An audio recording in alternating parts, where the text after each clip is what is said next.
Welcome to WesternSlopeNow.com. Meteorologist Russ Pappas here, taking a look at the 4 o'clock hour. This is kind of a northerly, northwesterly view of some of those building cumulus clouds.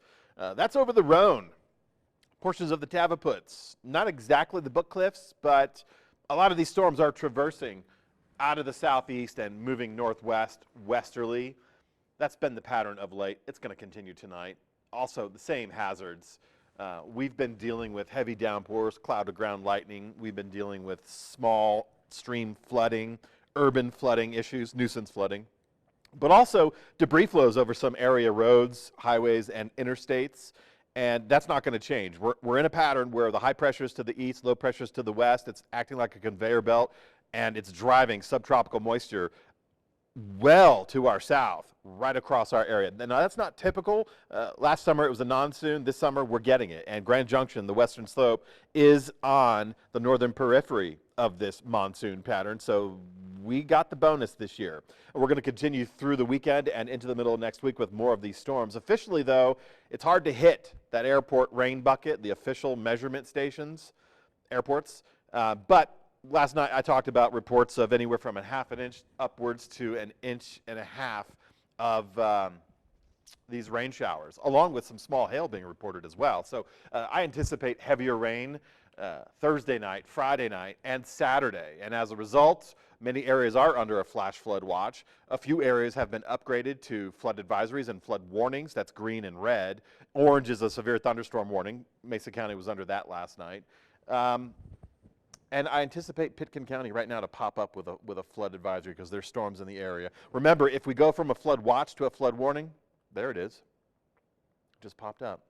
So they're getting some heavy showers. Those storms are south of the Grizzly Creek burn scar, so that could be a factor in upgrading the Grizz to a flash flood watch, which would prompt a safety closure for that area, for the interstate. So with that being the case, you should pay attention. Of course, I'll jump on Facebook Live if that does happen.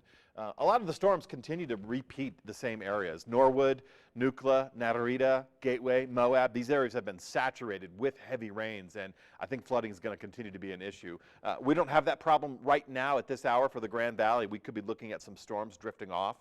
We've had some storm clouds up on the Uncompahgre as of 1:30 this afternoon, kind of drifting and fading, but still, this activity is expected to go past sunset tonight and is expected to go into the midnight hour, so there's a lot more where that came from, and I think many locations should be cautious, should be reminded repeatedly that these showers and storms are going to be moving through, and they come with the exact same hazards we've been dealing with.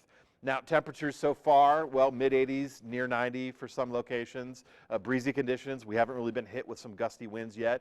I still expect that to occur. We're looking at 25 to 35 mile per hour wind gusts for Grand Junction tonight. Average temperatures this time of the year, about 94 for Grand Junction, about 90 for Montrose. So we're going to be close on Friday, but we get a lot more storm coverage Friday, Saturday, and Sunday, so I anticipate the temperatures, and you should too, to lower a little bit in response to the added cloud coverage, the added storm motion. Looks like it's going to be a wet weekend, and it looks like we're going to have some flooding concerns as well. Interstate 70, it's a matter of time when it closes, because it is going to close. It could be tonight for a safety closure. It could be Friday night for a debris flow. It could be Saturday night for a debris flow. So if you're traveling east or west through the canyon, through Glenwood Canyon, probably going to be tough.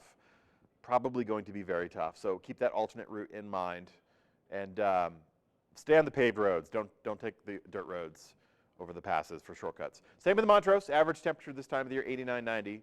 We're going to drop to the 80s, so that's a 10-degree drop, and that's going to be a rather enjoyable weekend, even with the showers and thunderstorms moving through. Still will feel muggy by the midday because storms are going to be starting in the high mountains, mesas, and plateaus first, and then they'll spend the afternoon drifting over the lower elevations. So you'll feel hot, you'll feel muggy as a result, but nonetheless, we're in it to win it. I think this is going to put a big impact on our drought monitor. Certainly, a lot of the landmass is saturated and has received rain, even though officially it hasn't occurred. A lot of rain has fallen, and a lot more rain will continue to fall through the middle of next week.